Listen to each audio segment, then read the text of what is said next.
Good morning, grade 2. Good morning, sir. Okay, before we proceed to our formal discussion, please all rise for our opening prayer. The name of the Father, Son, and the Holy Spirit. Okay, before you take your seats, kindly take some piece of paper under your seats. Done? Then arrange your chair properly. Done? Okay, you will take your seats now. Ay, ito yung sa Okay, akin. once again, good morning, grade 2. Good morning, sir. Okay, ako nga pala si Teacher Romel, ang yung magiging teacher course para sa English 2. Okay, sana maging masaya ang ating talakayan ngayong araw. Naintindihan po ba? Opo. Okay, but before we proceed to our normal discussion, let's have an attendance first. Once I call your name, kindly raise your hand and say present. Am I clear? Yes. Okay, let's call on Catherine by present. How about Daniel Padilla? Present. Okay, how about James Reed? Okay, it seems that all of you are presented today. Thus, I have provided classroom rules that you must follow throughout our discussion para magkaroon tayo ng smooth transition. Naintindihan po ba?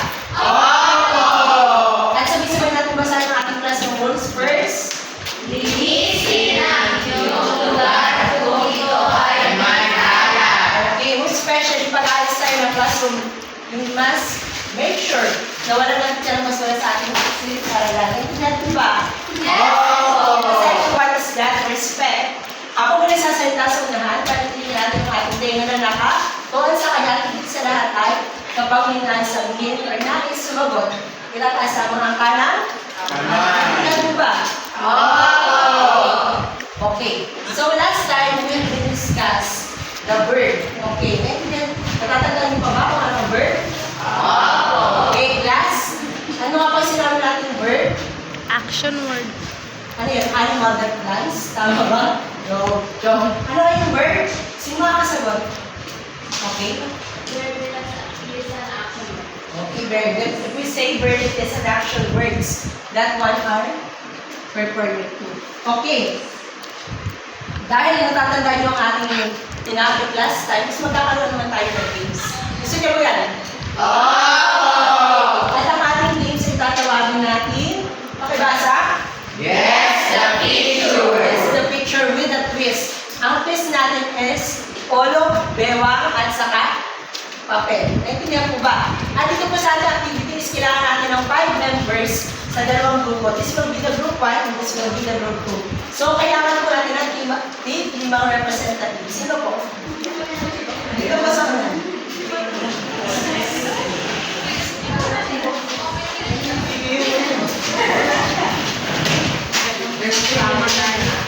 Okay lang. Okay, tingin natin sa game. So, before we address yung logo is magplano mo tayo ng ulo, bewang, at saka papers. Polo, bewang, papers. Kapag nakukuha yung papers na namin ibig sabihin kayo panalo. Pero, ang maglalaban is first muna na representative ng dalawang player. Okay. Okay, papakita ko muna yung walang larawan natin. Walang magbibigay na sagot. Walang larawan. Okay, dito walang player. Okay, bewang. Ulo. Ulo. Bewang. Bewang. Bewang. Ulo. Papers. Ulit. Time. Sorry. Okay. Ulo. Bewang. Bewang. Bewang. Ulo. Bewang. Papers. Okay. Who is it? Is that right, guys? That's all. Okay. Okay, tama ang sagot. That would be 1.1, group 1. Okay, next, player. Bewang. Ulo. Bewang. Bewang. Ulo. Ulo. Ulo. Bewang. Bewang. Papers. Group 1 ulit. Okay, your next picture will be what is it? That? Is it that? Let us know. Okay, that. Kaya another point for group 1. Okay, group 2. Bawal tayo. Okay. Handa na ba? Okay, ulo. Bewang. Bewang. Ulo. Ulo. Bewang. Ulo. Bewang. Ulo.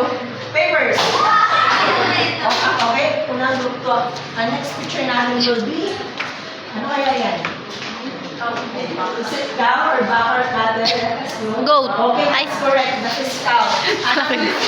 1 point for the first player. Okay, for the third player. Ay, fourth player. Okay, ulo. Bewang. Ulo. Bewang. Bewang. Ulo. Bewang. Ulo. Papers. May chance kayo mag-type. Ayan, siguro. Who is she? Okay, Dora. Now, let's find out. Okay, that is correct. Okay. We are okay, guys. Ito ang magbibigyan ng wala natin for our games. Okay, handa na ba? Ulo. Ulo. Bewang. Bewang. Ulo. Bewang. Ulo. Bewang. Ulo. Bewang. Ulo. Bewang. Bewang. Ulo. Papers. Okay. Let's find out kung ano kaya ito. Rabbit kaya? That is very nice rabbit. Ibig sabihin na makakalit manalo at group 2 ng ultimate ay manalo. Dahil dyan may ano kayo? Okay. Nagustuhan niyo ba yung ginawa natin activity? So, isa-ganda ako ng isang video presentation patungkol sa isang story natin mga tanggal, Ant and the Grasshopper. Handa na po ba lahat? Okay, saan na ang mata? Sa akin ba or sa kanya? Saan ang mata? Sa TV. Ang tenga, saan? Okay.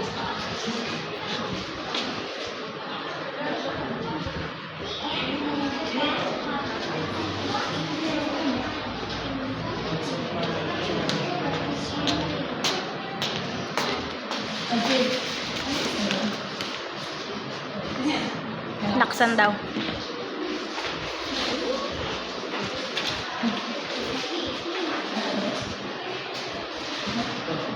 Sige.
Okay, naintindihan po ba?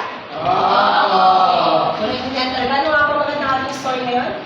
The Grasshopper. Naintindihan po ba yung context ng story? Okay. Ang daan ng grasshopper is patungkulan sa dalawang hayop, specifically si grasshopper and si ants. At si ant is may tinatawag natin hardworking. Meanwhile, on contrary, si grasshopper is tamad at wala siyang ginagawa kundi kumanta, magsayaw at maghiwalay. Samantala, si ant naman is gustong niyang gumawa at mag-imbak ng pagkain sa kanyang tahanan. Upang sa ganun, during winter season, is prepared siya at may makakain siya. Naintindihan mo ba? Okay. Dahil dyan is magbigay lang oras para mas intindihin yung story kasi may possible question tayo mamaya. Okay. Base sa ginawa natin discussion, ano kaya ang magiging talakay natin ngayong araw? Okay, may gusto sabihin si Nadine. Paano mo ito? Okay, settings. Okay, relevant naman siya. Sino pa? Part of the store. Part of the? Ikaw daw, James Red. Ano may sinasabi ka pa? Ano po? elements of the story. Okay, elements of the story. That will be relevant to our topic for today. Our topic for today is all about... Okay, sabay-sabay nga. Ano ang ating topic for today? Elements of the story. For today's discussion, we will be discussing the elements of the story. Alam natin ba ano ba yung mahalagang bahagi ng story natin? Most especially when we are talking about English. Short story, fables, and other literary pieces. Okay.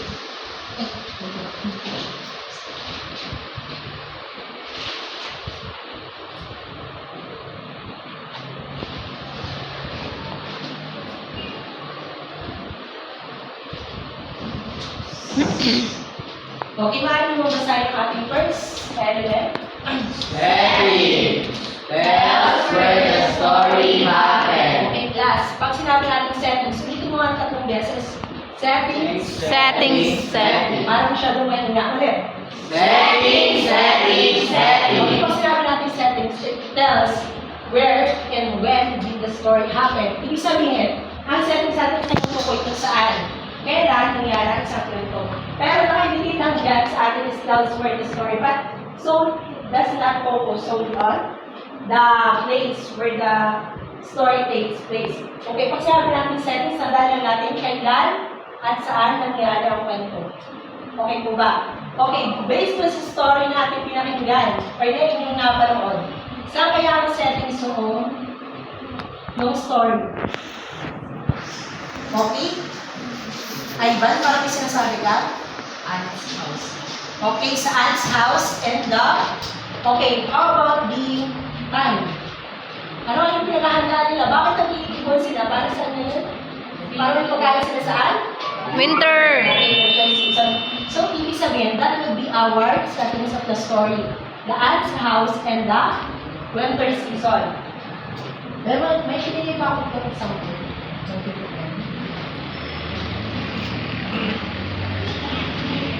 Okay, settings where and when the story takes place. Where? That can happen in one place. For example, I have here an structure. Oh, what is the possible settings of the structures? Okay, sabay-sabay. What is the possible settings? Hospital. Okay, very good. Let us remind ourselves that if we say settings, it is the place where the story happened. Na-obtain niyo ba? Yes po. Okay. And the next one is, mabasa nga. Character.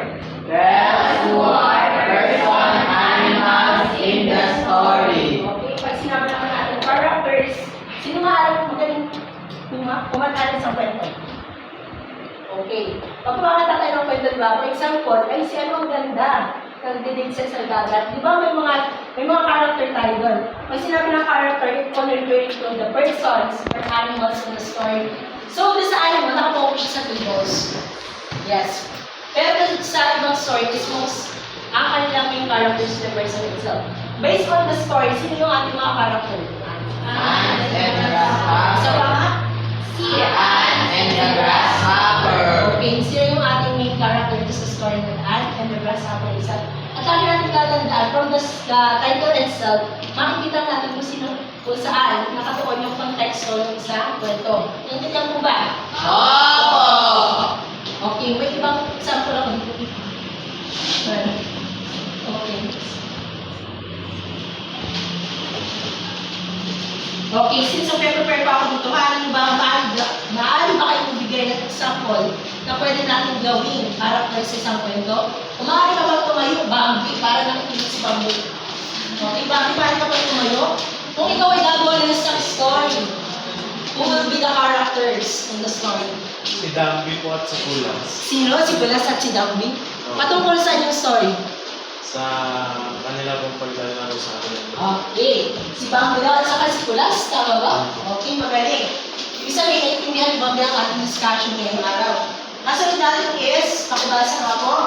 Problem.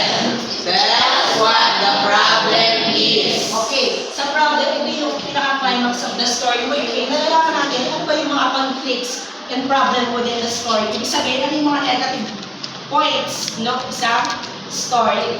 At ano yung possible problem nyo sa napakinggan natin yung story? Ano yung problema na nangyari doon? Sino nakakaalam? Okay. James Reed, talaga ako mga James Reed nakakaliskado. Ano nga? Ano po, hindi po nakapag-imbak ng pagkain si grasshopper. That's precisely correct. Okay. Ang ating problem doon sa story is yung mismong behavior attitudes ni grasshopper. Tapos sa hindi nyo pinag-aaral yung winter season, thus resulting to wala siya na-score ng pagkain at nangihingi lang siya kay ants. Or kung kayo yun si grasshopper, kaya yung ba or gagayahin yung kanyang act? Hindi po. Hindi. Ibig sabihin, dapat magsipag tayo sa araw-araw para ay may makain tayo at maraming magaling. Okay, I have here an example. Okay, isipin niyo mabuti kung ano yung possible problem sa makikita niyo dito sa picture. Ano yung nakikita niyo sa picture?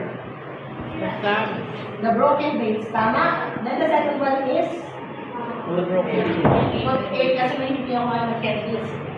Here are some example na maaaring maging, gawin natin problems with the story natin.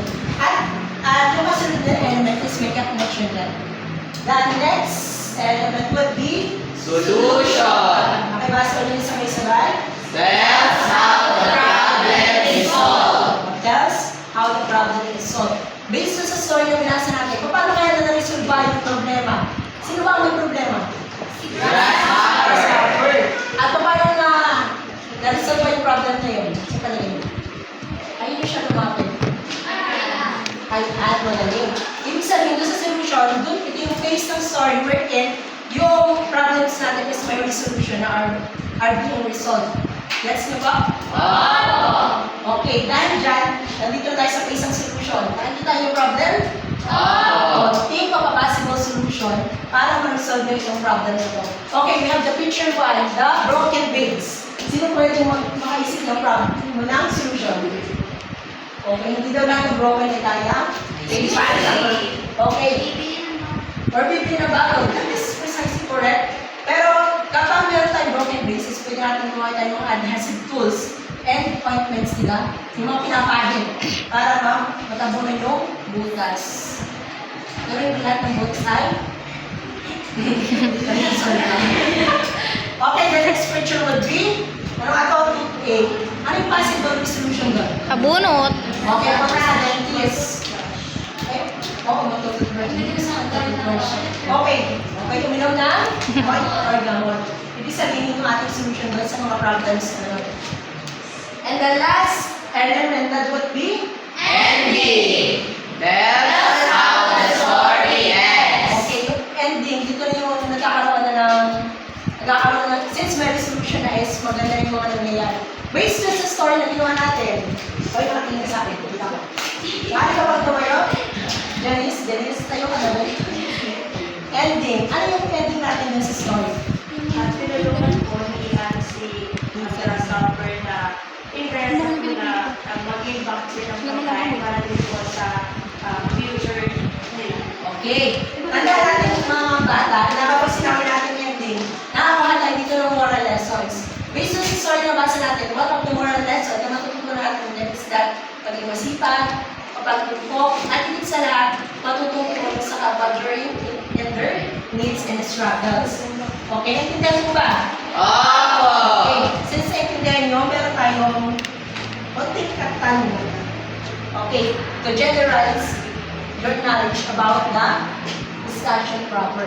Okay, ano nga ang 5 elements ng short story without looking at the word? Okay, Ivan? Setting, character, problem, solution, and end. Okay, tama. At dyan, may preso ka. Okay, mali mabigyan ng 3 palakpak at 3 pa-jacks. Ivan?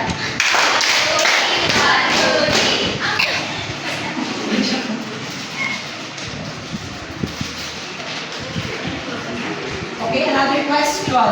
Last question for this discussion would be, what is the importance of having those elements in a story? Ano yung kalagahan na tayo ng lahat ng elements na makikita sa story? Para may flow at hindi magulo. Para ma-analyze ko lahat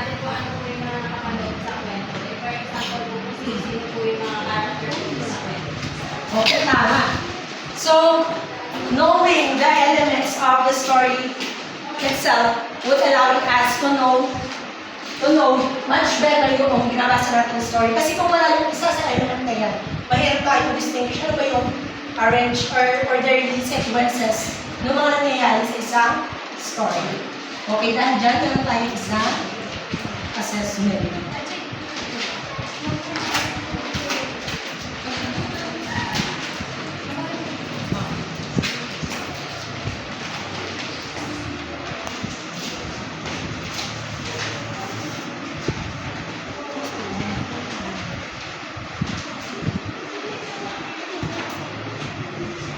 Okay.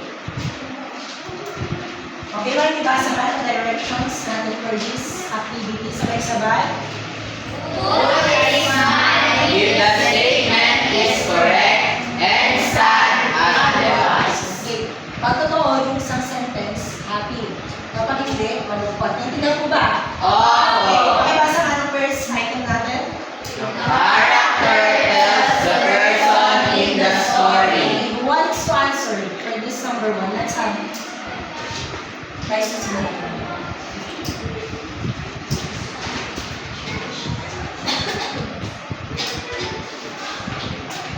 Okay, for number 2, pabasa ulit. Church and room can be setting. What's to answer? Let's have lesson.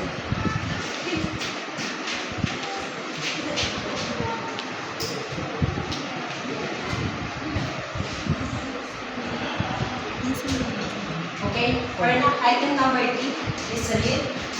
Animals can be unending. Animals can be active. Let's have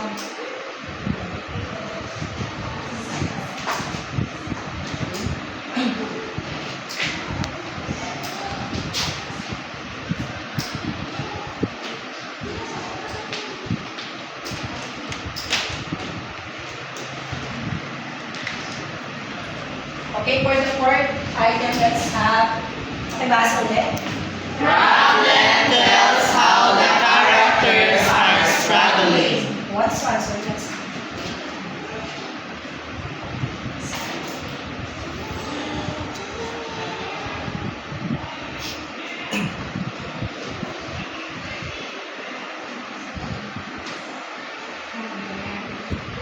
okay, for the last item, pakibasa. Heartache can be a Let's character.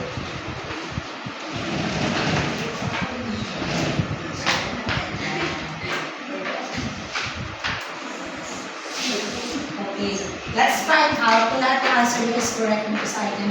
Let's start with item number 1. The characters tells the person in the story. That is correct. Yes. For item number 2, Church and room can be setting. is that correct? Yes. For the third item, Animals can be unending. is that correct? No, because animals are belong or can be classified as characters. Fourth, that's problem Problems tells that the characters are struggling. is that correct? Yes. That is correct. For the last item, Heartache can be characters. is that correct? Yes. Okay, sino yung mga sumagot? Paano ba kayo pumunta dito sa room? Akin naman ito. Ano tayo sa room? Santo ako.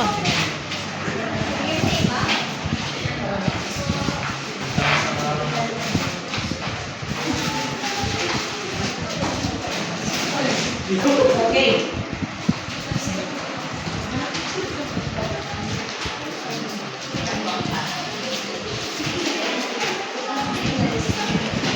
Okay. For your assignment, please read. Search at story and list the following. Characters and setting. Ang gagawin niyo dito is mag-search kayo online at wala kayo yung example ng story din. Hanap niyo yung characters and possible settings ng story. Intindihan po ba? Opo. May natutunan ba kayo ngayong araw? Opo. Since may natutunan kayo, please all rise for our closing. Okay, in the name of the Father, the Son, and the Holy Spirit. Amen. Okay, goodbye class. Good.